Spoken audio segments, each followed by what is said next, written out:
Warcraft. What is it? What is its deal? Tonight we find out. Warcraft, directed by Duncan Jones and starring Dominic Cooper, Paula Patton, Ben Foster, and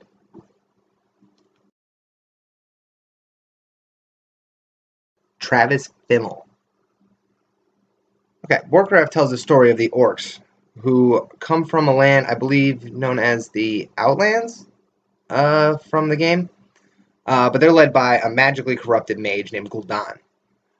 He uses a magic known as the Fel, which is based on death. It requires sacrifice of a lot of people to activate.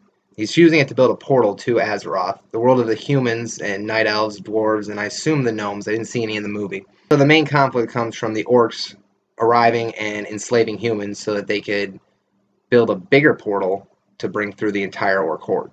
It's safe to say this is a polarizing movie. I didn't really like the first act. To set up the plot, they went through all these chopped up scenes where they were only a couple minutes long a piece, so as soon as you were about to get invested in it, it was over, and you're on to the next scene. So as the movie went on, it got more focus. I have played World of Warcraft in the past. I didn't get to play any of the real-time strategies, so I didn't understand all the references, but I got some of them. There were some shots, like wide shots of the orc camps that it almost felt like you could take your mouse and then click and drag through the whole thing and select them all. I'm sure that was intentional. I played for the Horde, though, full disclosure, so it wasn't surprising to me that I sided with the orcs a bit more. I related more to them, because that's the brilliance of Warcraft, is that neither the Alliance nor the Horde are the bad guys. It's just a misunderstanding and a clash of culture. The main orc, Doratan, who was voiced by Toby Kebbell, and I didn't notice that at all during the entire movie. I look forward to rewatching it so I can try to, because I love rock and rolla. But yeah, Duratan, the leader of the Frostwolf tribe, doesn't trust Gul'dan, so he breaks off to try to make a pact with the human king. The movie delves into his family a lot, his wife, and especially his baby son, who turned green because of the Fel. So he was like the first green orc. So all the orcs I'm familiar with are cursed by this Fel. So it's kind of interesting to get that origin of all my backstory. But they're definitely trying to set up a sequel around the baby, so I assume that baby is the king of the orcs that lived in Orgrimmar. Although they did show a guy named Orgrim, so it's like that's what the city was named after. That was cool. It would be weird if they didn't try to make a franchise out of this. I, in particular, am looking forward to a movie about the Burning Crusade, which brings Gul'dan back, I think. That one has the Blood Elves with Silvermoon City and all the stuff that I was most familiar with. But as far as the current story goes, the baby didn't add a whole lot. It gave Duratan something to fight for. It gave him stakes. It gave him some kind of structure to hold on to. But for the current story, they didn't need to quite go into it that much. But for the sequel they're setting up, it's good that they did. Because in the next movie, when I see that baby, I'm going to be like, oh, I know exactly who that is.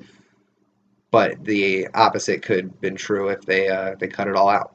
The humans are led by King Dominic Cooper, the Viggo Mortensen looking guy whose name I already forgot, and a young wizard who not only annoyed me in the audience, but also seemed to annoy all the other characters in the movie alongside him. But the humans were trying to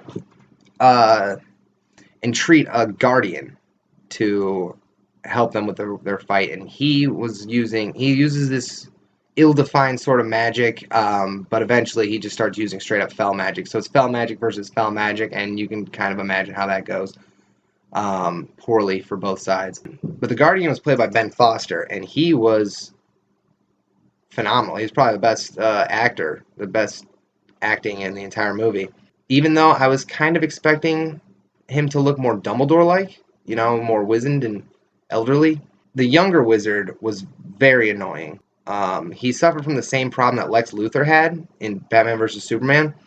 He was designed to be obnoxious, and that sounds on paper like it should work. If it's executed properly, it sounds like it should work. But it's annoying. That's the problem, is if your character trait is annoying, it's going to come off annoying.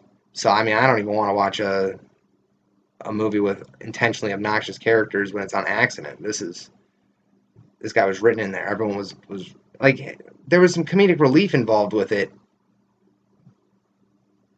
but I should have been doing that in the audience, making fun of the character. It was like the other characters in the movie were taking away my job as an audience member.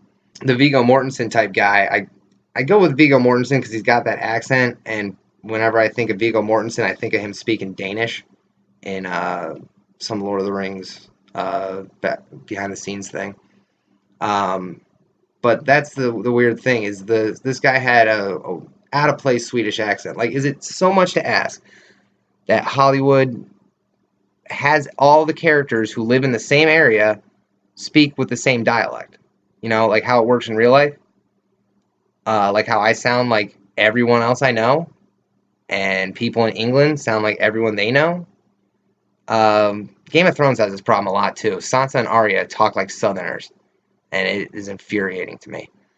But I am a weirdo, so I can understand people not being behind that. My favorite character slash part of the movie was Garona, played by Paula Patton, who I just saw last week in The Do-Over, and this is definitely a step up for her because Do-Over was garbage.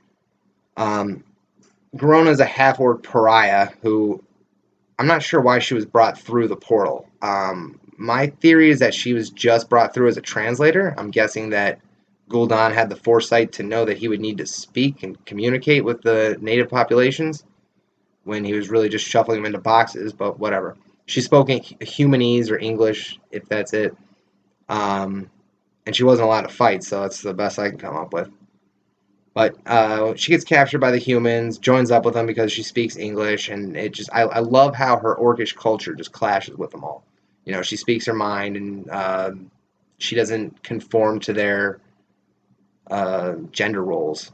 Ruth Negga's character, the queen, she was kind of like the stereotypical fantasy female role, whereas the orcs seemed like they had more egalitarianism within their gender roles. In a lot of the shots, there were tons of female orcs just scattered about equally, and when they fought, they were vicious. They were smaller, so they had more mobility. So they'd be at them with their teeth and just climbing on top of people and ripping them to pieces. It was awesome. And Garona especially looked badass in the Stormwind armor, and I loved her little teeth. They were so cute. Um, they did try to cram a love triangle in with her, the young wizard, and man, what was that guy's name? Anduin? I think it was Anduin. The dude with the Swedish accent. Uh, but nothing really came out of it because of the circumstances of the end of the movie. So it was more kind of funny the way that they were like hitting on her, and she knew it, and like what she's used to in her culture, like these guys are nothing. So I can't really complain about the forced romance in this one because it didn't actually annoy me all that much. However, speaking of going nowhere, the plot. Vague spoilers from here on out, or at least the next 30 seconds, but the movie ends with nothing resolved.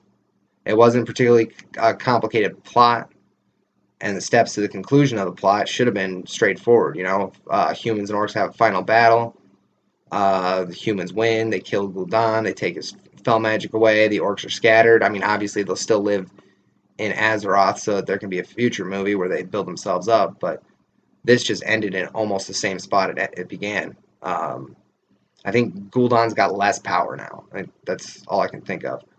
Um, it was, I guess, my ending is just too simple for them, so they had to muddy the politics and kill main characters seemingly at random. So when the next one comes, I'm gonna be pretty confused at the beginning as to who stands with who. I'll spoil how the Garona does, because Garona ends up being like the leader of the orcs after she ousts Gul'dan or kills Dominic Cooper, which teardrop. So I don't know if in the next movie she has some kind of animosity towards the humans or if she's going to be like secretly working with them. But it seems like the two jilted lovers she had aren't too happy with her. Now, as for the CG, having seen the Jungle Book, anything less than spectacular CG in this movie would have been unacceptable. So it was a very pretty movie. There wasn't any problems with it. There was like one spot where I noticed a green screen transition, and then all that did was like tell me that the humans are real. Like I thought they were CGI too for a while. But I mean, the Jungle Book had me convinced that they trained wolves to make mouth movements that they could lip sync. So I'm not very smart. So in conclusion, I like this movie, but it took me almost an hour to realize it. So I got to give it an 83. Uh, Thank you for watching if you watched, but since you probably didn't, hi, people that I showed this video to. If you turn to me right now, I'll say hi back. All right, later.